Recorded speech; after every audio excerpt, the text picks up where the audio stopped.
A punto de llegar a los 2 años de la cruenta guerra entre Israel y Hamás, el Estado hebreo lanzó en los últimos días su anunciada gran ofensiva terrestre sobre Ciudad de Gaza, el mayor núcleo urbano de la Franja de Gaza, para acabar con las capacidades militares y gubernamentales de Hamás, rescatar a los rehenes israelíes que aún tiene en su poder dicha organización y tomar el control completo del territorio palestino. Tanques y aviones de combate israelíes están bombardeando con mayor intensidad todavía Ciudad de Gaza y obligando a sus habitantes a huir en masa hacia el sur del enclave palestino,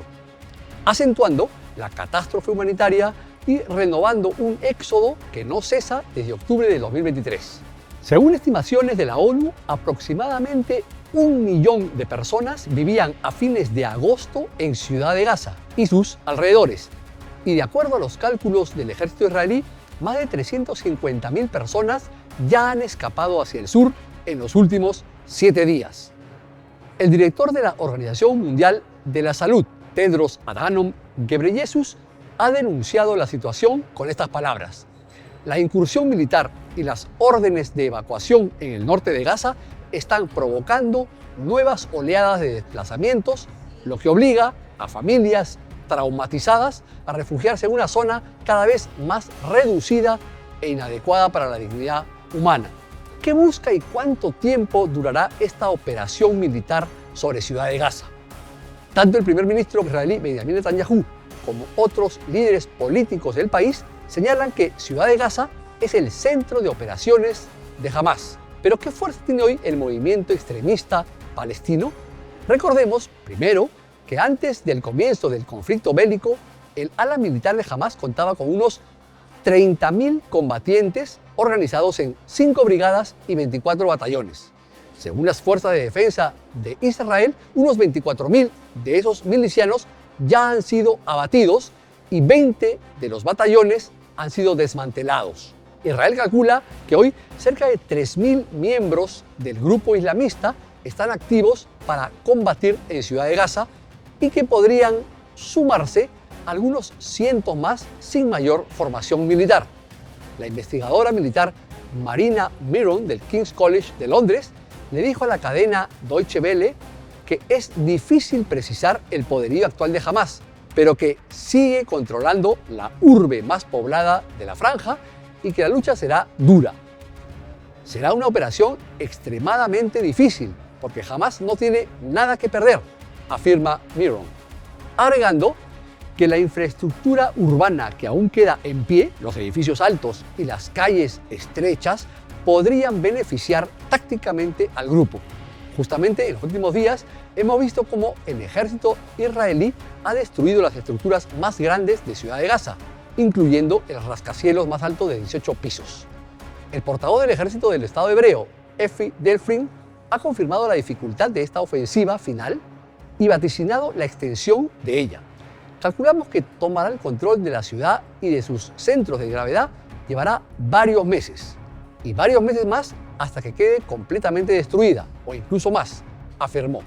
El comienzo de esta ofensiva terrestre coincidió con la emisión de un informe de 72 páginas de una comisión independiente de investigación nombrada por la ONU, que concluyó por primera vez en que Israel viene cometiendo un genocidio en Gaza y culpó al primer ministro Netanyahu y a otros altos funcionarios de su gobierno de ser los instigadores.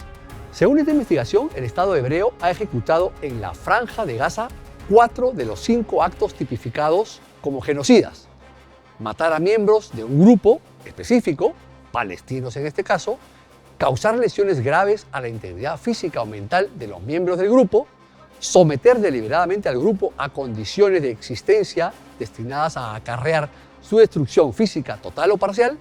e imponer medidas para impedir los nacimientos dentro del grupo. Consultada por este diario, la Embajada de Israel en el Perú respondió que esta comisión internacional ha asumido un papel activo en invertir las narrativas. Su informe actual es otra faceta de la campaña del genocidio encabezada por Hamás, nos señaló. La alegación diplomática añade que Israel está librando una guerra contra una organización terrorista mientras sigue comprometido con sus obligaciones bajo el derecho internacional. Y concluye que el informe acusa a Israel de negar deliberadamente la ayuda humanitaria a Gaza, mientras que en la práctica es Hamás el que roba la ayuda que entra en camiones a Gaza para el bienestar de sus propios combatientes. Lo cierto es que esta ofensiva terrestre ha sido ampliamente condenada por muchos países, pero también en Israel, donde buena parte de la población ha expresado su rechazo a la incursión por considerar que amenaza aún más la vida de los rehenes de Hamás. De las 251 personas que fueron secuestradas aquel 7 de octubre del 2023, 47 siguen cautivas en Gaza, aunque el ejército israelí ha declarado muertas a 25 de ellas. En estos casi 2 años, la campaña de represalia israelí ha acabado con la vida de más de 65.000 palestinos en el pequeño enclave, en su mayoría civiles, según cifras del Ministerio de Salud del territorio gobernado por Hamás, que la ONU considera fiables.